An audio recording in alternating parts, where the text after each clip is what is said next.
I'm Claudia Catania, and you're listening to Playing on Air.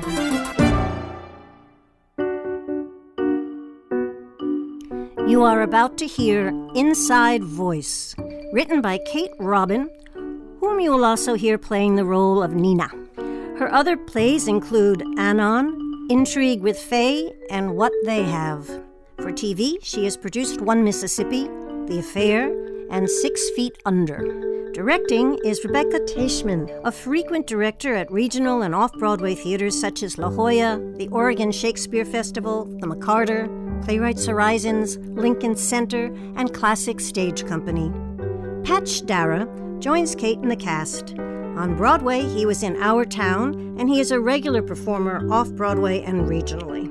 He has played recurring roles on television's The Path, Longmire, Weeds, Army Wives, Boardwalk Empire, and you can see him in the films Loitering with Intent, Coach, Hope Springs, Sully, and many more. We'll talk with Kate, Rebecca, and Patch right after they record. And now, Inside Voice.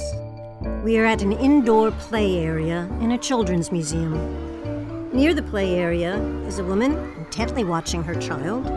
Another parent is on a nearby bench, absorbed in his cell phone.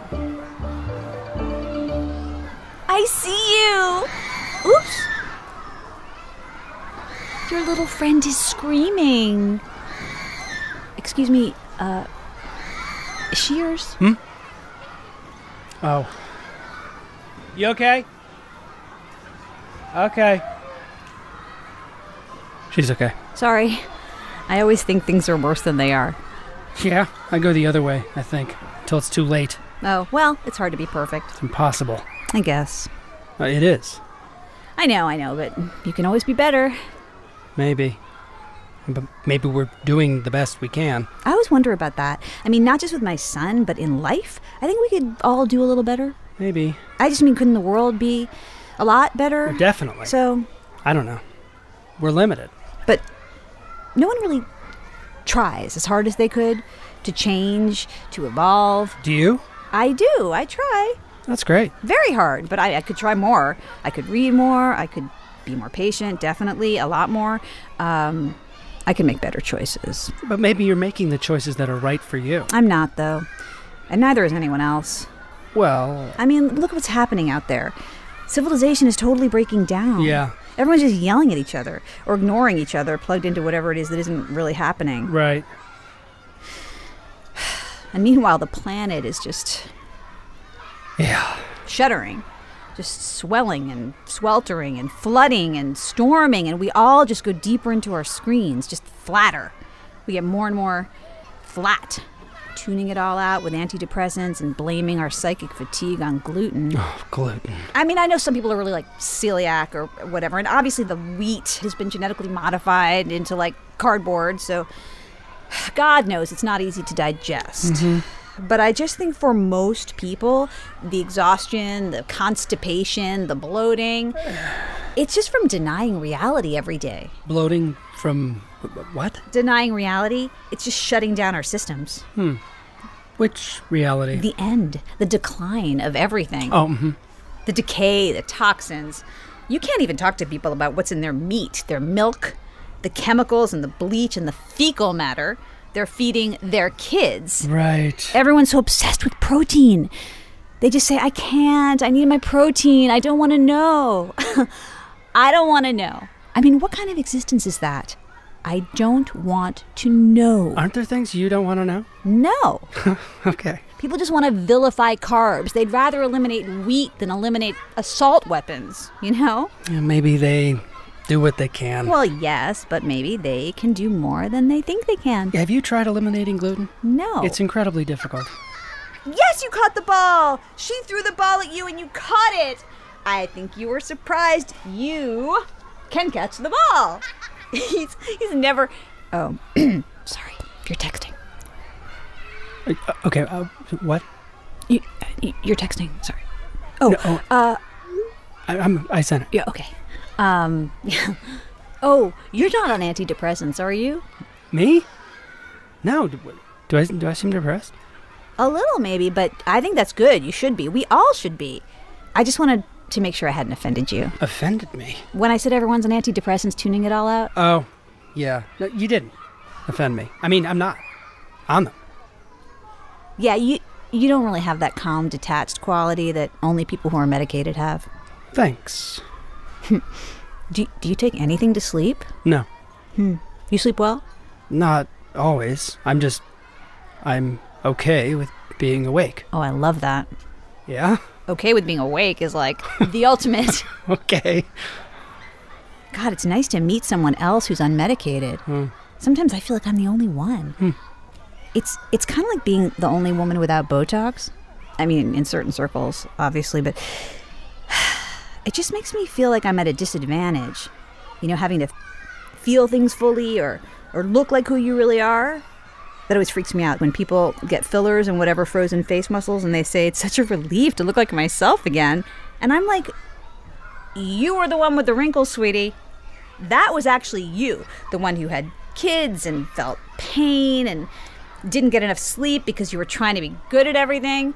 It was you who smoked cigarettes until you got pregnant and had too much wine. That's you. The face you've got on now doesn't even technically exist. It's science fiction. It's weird how people have fictional faces now. Yeah. Oh, you don't have Botox, do you? No. Oh, your wife? She's also on Paxil. Is that the one that makes you fat? It can. Ugh, sorry. No, she's not fat. Oh, well, that's good. She really needed it. She had postpartum. Right. Just, the hormones. Yeah, right. I know. Sorry, I have to read this text. It's fine. Sorry to barrage you with negativity. That's okay. When I'm with my son, all the thoughts that I can't share with him sort of saturate my brain until it's like just explodes sometimes like a rain cloud or something. It can be very lonely being with your kids. I love him. Of course we love them. They're just kids. Boring. They never want to talk about anything interesting. Well, it's interesting for them. It's not interesting. So in a way, it's interesting. All my daughter wants to talk about is dessert. My son, angry birds. That's what's interesting for them. The birds have a lot to be angry about. So these birds are stupid. I just mean like their feelings, the kids. I'm interested in that. I'm just bored with myself by myself when I'm with them. No. Like, you're not allowed to be angry or deeply sad or lose control in any way ever. You're allowed. I know, but it's frowned upon. Who's frowning upon you? Oh, just the woman who runs my early years program, the books. You can't read those books. I need them. I don't know what a mother is. I mean, I don't know how it's done. I never saw it done well, felt it done well, so I do have to read. No one knows how it's done. And I think, what did you say? You can't show emotion? That's ridiculous. You can't lose control, I said. You just have to be this tedious, chirping mirror. Maybe you should tweet. Tweeting is vile. Stores tweet. Do you know this? What is a store going to say to me that is meaningful? Well, they might want to tell you about a sale. They already email you the second you leave. Why are they emailing me? They're not my friend. And the feedback. Every business I've ever engaged with is now asking for feedback. They expect more feedback than anyone, any person in my life. It's like the new commitment. Me and my store. Me and my service provider. I'm surprised you don't enjoy the opportunity to express your opinion. Well, I would if they listened. Well, and even if they did, it's just not where I want to be sourcing my intimacy. I get it. Oh, you don't tweet. You're not tweeting right now. No, you're just writing a text. Yeah. My wife tweets, though. Oh, sorry. Well, I'm sure your wife is so lovely. I just feel like, isn't it better to talk to another person who's actually in the same room? Yeah, if they want to talk. Oh, do you not? Sorry, I thought you did. No, I do. Okay, because I do not want to oppress you with my thoughts. No, I'll let I you have know. a lot of them. I'll let you know if... Will you? Yeah, if I've had enough. That's great. I really appreciate it. I do. You're welcome. Okay. I read somewhere kids don't even talk anymore to each other. I saw this group of teens or tweens or whatever they are. They all look like they're 25. Everyone looks like they're 25 from a distance now. Isn't that weird? Anyway, the kids, I saw them at this coffee shop. Where, like, when I was a kid, we'd all try to be deep or amusing or just interesting. Is this not interesting? No, it is. Okay, well, they just sat there texting each other at the table. And every now and then they would look up and laugh. So they have these agile fingers, but they can't speak. I feel like I have a hunger for the human voice to hear it, don't you? Yeah. You can read your text. Okay. If you want to read that. Yeah, thanks. Why is no one watching the wild ones? They're just running amok. Yeah, I think they're part of some group. Where is the supervision? There's usually a guy here. Hey, no throwing the balls. The balls stay in the pond. Is the pond? The ball pond. See, there's a sign. Huh. Ball pond. I never saw that. Rules, too. Yes. You're not supposed to hold onto the walls? I had no idea. My kid always hangs on the walls. Yeah. My wife doesn't want us to be down here. She doesn't? Now, when I take the kids here, my son does all the workshops, like he's doing the animation one now, but my daughter never wants to do the art projects. She just wants to jump around in the balls for hours and hours. My wife feels like it's not a productive use of our time. I think it freaks her out to think of her daughter rolling around in a room of balls for so long, like there's something wrong with her. Seems very soothing. Yes. I think my wife is nervous. She's not showing signs of being gifted. Isn't she like 3? Yeah, she never hit any milestones early. Some she hit late. Einstein didn't talk until he was 4, 3. Yeah, you hear both. Your wife doesn't find that comforting? No. My daughter's not really anything like Einstein. Well, how do you know? It's just the sense I get. She seems really sweet. Yeah. What's her name? Sage. That's beautiful. Thanks. Your son? William. Classic. Will. Yeah. I just feel like you can't force someone to be who they're not. And maybe you don't know what's best for you, or your kid, or the world.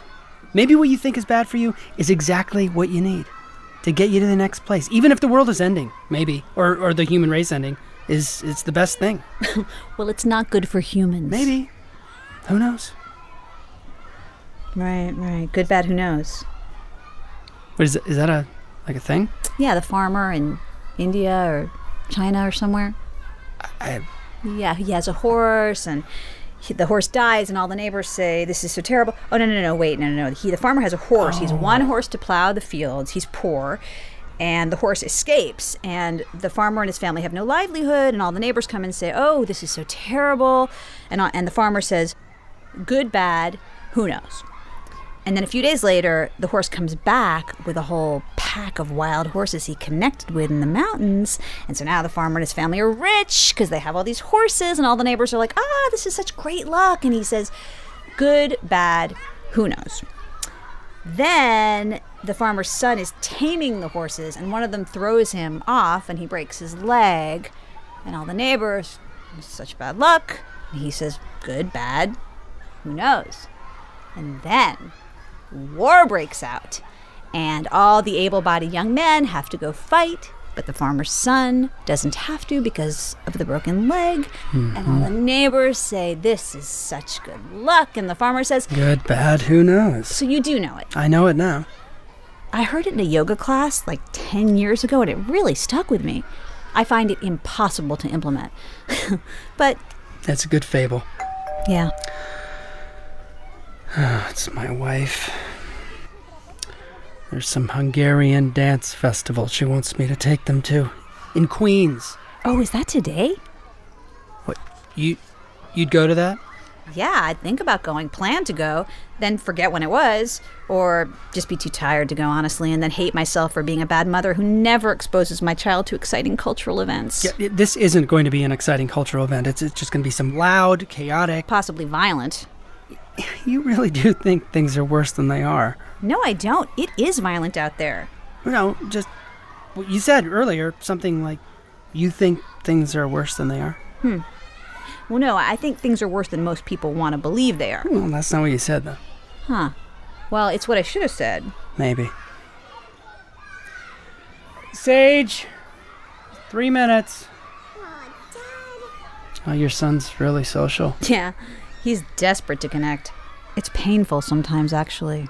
When he can't? He can, but it's so rare that anyone else can, the other kids. Really? They're all on their devices, from pre-verbal in the stroller, staring at an iPad. The world is going by. Their parents don't want to deal with them. The radiation just pouring all over their little bodies. That hasn't been proven. It has, actually. The World Health Organization issued a statement years ago that wireless radiation is causing cancer. Really? Yeah, somehow the industry-sponsored studies that say there's no link got a lot more attention. Really? I didn't know that. It's all the same. The cars, the lead, the tobacco, the plastics, everything. So we get cancer, so we die. It's as long as there's a profit, right? Yeah. Are you Google mapping the fair? N train. Have you noticed that people hardly ever meet eyes anymore? They don't? See? It's like, hi. Hi. Hello. Hello. We're humans. Yeah. Where else do you go when it's cold? It's hard. The place with the projections. With the music, and you can dance around and make shapes on the wall? And they always have a craft table. That place is good because of the coffee. We usually start the day there. Yeah, it's a good first leg. Then maybe the library. Yeah, but they cut the hours. Cuts. So it's a mob scene now. No place to sit even. Kids grabbing books out of your hand. Everyone fighting for resources. Anywhere else? There's not a lot of places to go. We come here a lot. Yeah. I think I've seen you. Yes. I've seen you. Whoa. No throwing. The balls stay in the pond. Those big kids are animals. Maybe we should go to the Hungarian dance festival. Oh. Do you wanna? You mean now? Well, yeah. In Queens? We can take a cab if it's too cold. Can you believe that? Yesterday it was like 75 degrees. This morning it was what? Cold. 33. I think it's warming up now. I know. I'm just saying it's crazy. It is. It is crazy. And it's happening. But if you guys have somewhere to be... No. Oh, God. No. The whole day is just gaping before us. Okay. So... might be fun. It might. Out there. It might. It might be fun. Out there. You just heard Inside Voice by Kate Robin, directed by Rebecca Taichman. It featured Patch Darragh as Jessie and the playwright, Kate Robin, as Nina. It's so nice to have you in the studio today. Thanks. Thank you. We have with us actors Patch Darragh, Kate Robin, director Rebecca Taichman, and also playwright, the very same Kate Robin. So, Kate, when I first read your play, it was called Inside Play. Then the long version was I See You, and then this version is Inside Voice. Can you walk us through how those titles changed and why? Okay, so the play was originally written it was a commission by the Atlantic Theater for a 10-minute play evening that they had to celebrate their 25th year. And I generally hate 10-minute plays and have never written one.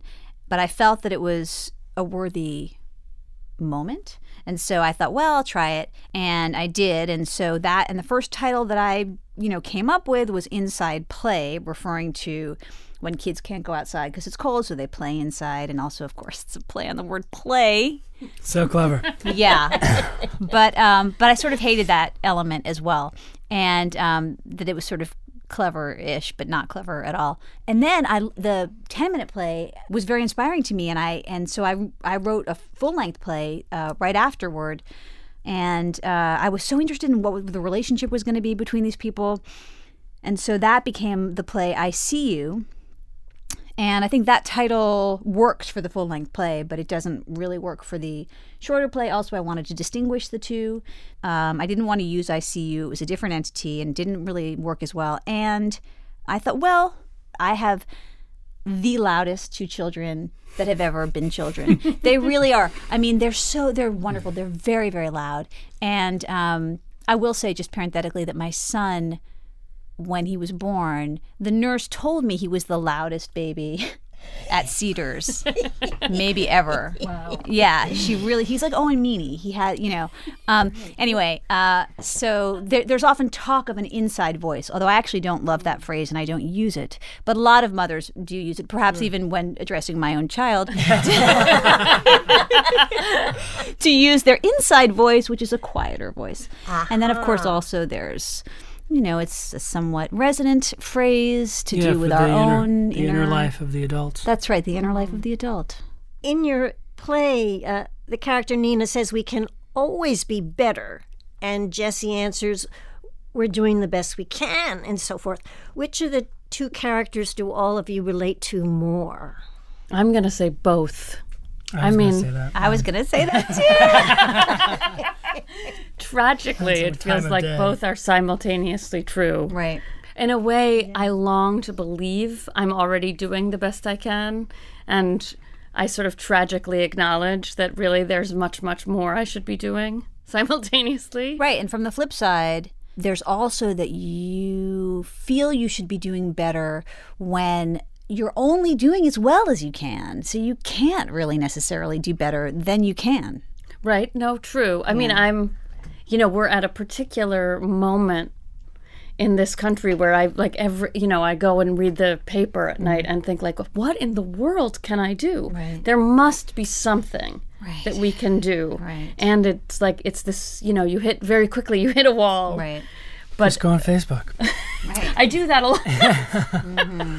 Well, but also, can't you always do better? I mean, we can always be doing better at something. But, yeah, then we have to also be gentle and acknowledge our abilities and our limitations. And I think that's kind of, because it is so open, it's one of the things that kicks off this relationship and this conversation between these two people is that, yeah, they could argue that, and tease that out forever because there's no real definitive answer. Once you feel like you've got it, it's mercury, it's going to go away, and you go, oh shoot, now I can do better than that. Mm-hmm. And also the negativity of, if you kind of focus too purely on I'm not doing enough, mm-hmm. It kind of can kind of beat you down to the point where you just feel like, well, there's nothing I can do, forget it. So in a way the combination of the things are essential. And as artists too, especially in the theater, you're coming in every day to do it. So there has to be the idea that you could do it better. Otherwise, you're just trying to repeat what you did before. And, if you put yourself in the place of possibility of doing better or different, then usually it will be. Kate, you write a lot for television. Is it harder for women to break into those gigs, or would you say that those glass ceilings are essentially behind us? In general, I will say that there are almost always more male writers on staff than female writers. And in general, there are more male showrunners, particularly in the world of non-broadcast, meaning not the major networks. Do you want to explain to listeners what a showrunner is? Okay, well... a showrunner. A showrunner is the person who, it's almost always a writer who also is in charge of making the show happen creatively. There are executive producers who are in charge of making sure how the show happens technically, but the showrunner is sort of the overseer of the vision of the show. And traditionally, and I think when it works the best, the showrunner is a writer and usually has created the material as well, though increasingly in recent years, writers who are not experienced TV writers may write a pilot and then an experienced TV writer will come in to run their show. But it's a very confusing phrase because no one's really running the show. I find that phrase kind of awkward. Everyone's running the show. We're all contributing and, everyone is making it happen. But I think creative leader would be a better word for it. But anyway, so the broadcast networks, ABC, NBC, CBS, Fox, are places where there is opportunity for stories about women and strong female leads. But in the world that I work in more often, which is cable and digital, that is a world that was created largely on the back of the anti-hero. And so there's a generally much more interest and appetite for male leads and male writers and male creators and male showrunners.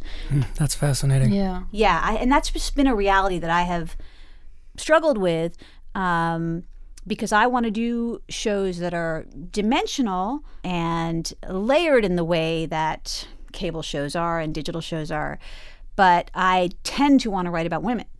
And it's I have made a career of writing pilots. I have worked very steadily and lucratively in development.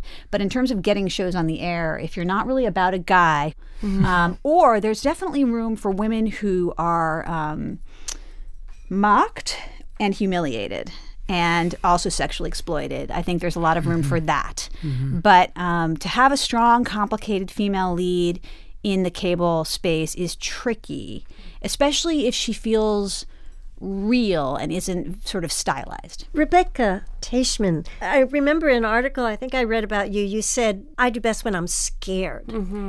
Can you talk a little bit about what can scare you and how that brings out the best in you?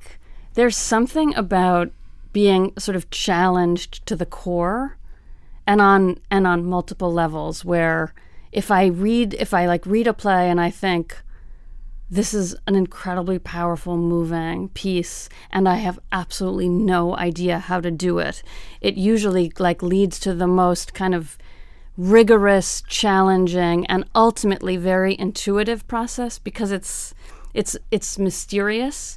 And there's something about that, a driver of thinking you get it, but not quite sure you get it. There's sort of a thrill to that, and a constant series of, there's constant discovery. So you sort of think you get something, think you understand it, and then you discover a new level to it. And it's maybe that the pieces I've worked on where the layers are they're just bottomless, where I'm the most profoundly challenged, and thus in a way the most am I going to meet scared that I won't have the capacity to meet the challenge. And then if you do, it's all that more thrilling to see other people kind of experiencing the layers, multiple layers. Right. And probably all the best writing is most layered and therefore the most scary and challenging. Yeah, so I think that's true. It brings out the best in everybody. Yeah. Like higher and higher peaks.